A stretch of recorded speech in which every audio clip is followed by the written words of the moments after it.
Hi everyone, welcome to me and mommy. This is me Shaili and इस channel पे हम जो हमारा बेटा है दर्श, जो कि अब 2 years 2 months का हो चुका है, उसके साथ जो हमारा एक्सपीरियंस है, जो हमारी लर्निंग है एज अ पेरेंट, वही सब कुछ हम शेयर करते हैं ताकि और बहुत सारे पेरेंट्स को हमारे एक्सपीरियंस से कुछ हेल्प मिले। तो अगर आपको ये वीडियो पसंद आए, आपको लगे कि इस वीडियो से आपको कुछ हेल्प मिल रही है आपके बेबी के साथ, तो वीडियो को लाइक ज़रूर कीजिए। इसके अलावा चैनल को भी ज़रूर सब्सक्राइब कीजिए। एंड आज हम बात करने वाले हैं एक ऐसे फेज के बारे में जो आई थिंक अगर आप जस्ट अभी भी पेरेंट्स बने हैं तो आप डेली ये क्वेश्चन पूछते होंगे कि मेरा बच्चा इतना क्यों रोता है। एग्जैक्टली तो आज हम बात करने वाले हैं why do babies cry so much. ऐसा क्या होता है जिसकी वजह से बच्चों को इतना रोना पड़ता है, वो क्या कहना चाहते हैं उस रोने के थ्रू। तो इस वीडियो में हम वही सब आपसे आज शेयर करेंगे। तो फटाफट से वीडियो स्टार्ट करते हैं। तो सबसे पहला और जो कॉमन रीज़न है जिसकी वजह से बच्चे मैक्सिमम टाइम रोते हैं, क्योंकि उनको रोने के अलावा कुछ आता ही नहीं है, तो उन्हें जब भी कुछ प्रॉब्लम होती है, कुछ चाहिए होता है, तो उनको एक ही तरीका आता है कम्युनिकेट करने का, विच इज़ क्राइंग। तो सबसे पहला और मोस्ट कॉमन रीज़न होता है कि बच्चे को शायद भूख लगी हो। ये भी हो सकता है कि अगर आपने बच्चे को अभी थोड़ी देर पहले, लाइक आधा पौना घंटा पहले फीड कराया तो उसको फिर से भूख लग गई हो। बहुत ही कॉमन है। तो जब भी आपका बच्चा रो रहा है तो सबसे पहले आप ये चेक कीजिए कि क्या उसको भूख तो नहीं लगी है, क्या आप उसको फीड कराने का टाइम हो गया है। अगर आपने उसको फ्रीक्वेंटली बहुत थोड़ी देर पहले ही फीड कराया तो हो सकता है बच्चा ने उस टाइम पे पूरा पेट ना भरा हो, बिकॉज बच्चे का टाइम एक तो वैसे ही छोटा सा होता है, और वो इवन जब बच्चे ब्रेस्ट फीड करते हैं तो फीड करते करते वो थक भी जाते हैं। तो कई बार ऐसा होता है कि उनका हल्का सा टमी फुल हुआ और वो सो जाते हैं। उस केस में जब उनको भूख लगेगी तो वो एकदम से उठ जाएंगे, रोने लगेंगे। इसके अलावा हो सकता है कि उनका कोई एक ग्रोथ स्पर्ट आया हो, तो उस टाइम पे बच्चों को भूख थोड़ी सी बढ़ जाती है, तो वो काफ़ी फ्रिक्वेंटली दूध पीते हैं। समर का टाइम है तो समर के टाइम में ये भी हो सकता है कि बच्चे को प्यास लगी हो, तो बिकॉज बच्चे पानी भी तो पीते नहीं हैं, उनको लिए तो पानी का भी काम भी ब्रेस्ट मिल्क ही करता है, तो उनका अगर गला सूख रहा होता है तो भी हो सकता है कि उनको दूध पीने की ज़रूरत है, तो वो थोड़ा सा दूध पियेंगे और छोड़ देंगे। इसके अलावा हो सकता है कि बच्चे ने जो लास्ट फीड किया था उसके बाद उसने सूसू पॉटी कर लिया हो, तो भी उसको जल्दी भूख लग जाएगी। तो ये बहुत मतलब मल्टीपल रीज़न होते हैं जिनकी वजह से बच्चे को भूख जल्दी लग सकती है, अपने टाइम पे लग सकती है। तो जब भी बच्चा रोए आप, तो सबसे पहले आप ये चेक कीजिए कि कहीं वो भूखा तो नहीं है। नाउ जो सेकंड मोस्ट कॉमन रीज़न आता है वो होता है कि बच्चा बहुत ज़्यादा थका हुआ है या उसको नींद आ रही है। तो बच्चे क्योंकि बहुत छोटे होते हैं, उनकी बॉडी में एनर्जी बहुत कम होती है, उनका पास स्टैमिना नहीं होता, तो वो छोटी छोटी एक्टिविटीज़ से ही बहुत जल्दी थक जाते हैं। तो हो सकता है कि बच्चा आपके साथ खेल रहा था, या क्योंकि बच्चे जब अकेले लेटे होते हैं तो भी अपने हाथ पैर चलाते रहते हैं, तो हो सकता है कि वो थक गया हो और अब उसको सोना हो, तो इसलिए वो रो रहा हो। तो आप ये भी देखिए कि बच्चों को अगर आपने फीड करा दिया है और वो फिर भी क्रैंकी सा हो रहा है, बहुत आपको लग रहा है कि बहुत ही रो रहा है, तो आप उसको ट्राई कीजिए, उसको बेड में या क्रिब में जहाँ पे भी वो सोता है उस जगह पे लिटा के उसको सुलाने की। कभी कभी ये हो सकता है कि बच्चा थका हुआ है, उसको नींद नहीं आ रही है, तो उस केस में भी वो जब अपने पालने में बेड पे या क्रिब पे लेटेगा तो भी उसको अच्छा लगेगा, या इवन अपनी गोदी में उसको ले सकते हैं। तो उस केस में बच्चे को थोड़ा रेस्ट मिलेगा और वो शांत हो जाएगा। नाउ नेक्स्ट आता है ओवर स्टिमुलेटेड। तो ओवर स्टिमुलेट का मतलब ये होता है कि बच्चे के आसपास जो भी कुछ हो रहा है वो इतना ज़्यादा हो रहा है कि बच्चा उसके साथ खुद को मैनेज नहीं कर पा रहा है, एक सेफ और कंफर्टेबल फील नहीं कर पा रहा है। तो ओवर स्टिमुलेशन मल्टीपल चीज़ों की वजह से हो सकता है, जिसमें मेजर जो होते हैं कि बच्चे के आसपास बहुत ज़्यादा शोर है। वो शोर किसी भी तरीके का हो सकता है, बहुत लाउड म्यूजिक चल रहा है, लोग बहुत तेज़ तेज़ बात कर रहे हैं, कोई चिल्ला रहा है बच्चे के आसपास, या इसके अलावा बच्चे के आसपास बहुत ज़्यादा भीड़ है, बच्चा ऐसी जगह पे है जहाँ पे वो अनकंफर्टेबल सा फील कर रहा है, जहाँ पे उसको लाइक काइंड ऑफ एक लग रहा है कि बहुत सारे अनजान लोग उसको दिख रहे हैं। तो मल्टीपल रीज़न हो सकते हैं बच्चे के ओवर स्टिमुलेशन के। बच्चा बहुत देर से लाइक टीवी में कुछ चल रहा है, कोई और टीवी देख रहा है, या उसके सामने कोई स्क्रीन चल रही है जिसकी वजह से उसको ओवर स्टिमुलेशन हो गया है। तो मल्टीपल चीज़ें होती हैं जिनकी वजह से हो सकता है कि वो सब चीज़ें बच्चे को पसंद ना आ रही हो,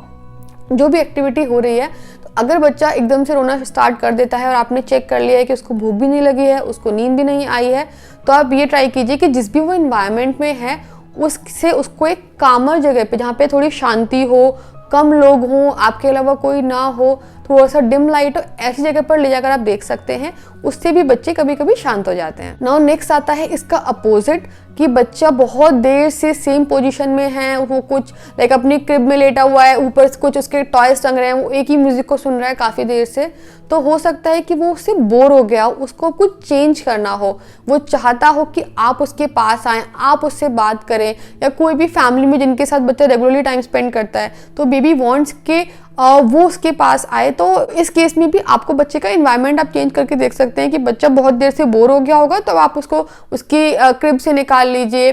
अगर वो बहुत देर से बेड पे लेटा हुआ था अकेला तो उसको अपनी गोदी में ले लीजिए, उसको दूसरे रूम में ले जाइए। तो इस तरीके से करके भी बच्चा अगर बोर हो गया है तो उसका थोड़ा सा माहौल चेंज होगा एंड बच्चा फिर से एक्टिव एंड प्लेफुल हो जाएगा। नाउ आपने ऊपर के 4 पॉइंट्स वेरीफाई कर लिए कि ऐसा कुछ भी नहीं है, आपने उसको भूख भी नहीं है, उसको नींद भी नहीं आ रही है, कोई उसको ओवर स्टिमुलेशन या अंडर स्टिमुलेशन जैसे ऐसा कुछ भी केस नहीं है। तो नाउ नेक्स्ट पॉसिबिलिटी आती है कि हो सकता है बच्चे को डिस्कम्फर्ट हो रहा हो। अब डिस्कम्फर्ट होने के तो एन नंबर ऑफ रीज़न हो सकते हैं, जिसमें जो सबसे प्राइमरी रीज़न होता है वो ये हो सकता है कि बच्चे की नैपी जो है, अगर उसने कॉटन नैपी पहनी है, डायपर पहना है तो वो गीला हो गया हो, उसकी वजह से बच्चा अनकंफर्टेबल फील कर रहा है, उसने पॉटी कर ली हो सकता है डायपर में, उसकी वजह से उसको अच्छा नहीं लग रहा है, उसने जो कपड़े पहने हुए हो सकता है उसको कोई इचिंग उसको हो रही हो, उसको बहुत गर्मी लग रही हो या उसको ठंड लग रही हो, बच्चा किसी ऐसी पोजीशन में लेटा हुआ है या बैठा हुआ है जिसकी वजह से वो अनकंफर्टेबल सा फील कर रहा है, वो बिकॉज बच्चे तो इतना इजीली उनको पोजीशन चेंज करनी नहीं आती है स्टार्टिंग में, तो हो सकता है कि वो एक अनकंफर्टेबल पोजीशन में लेटा हुआ हो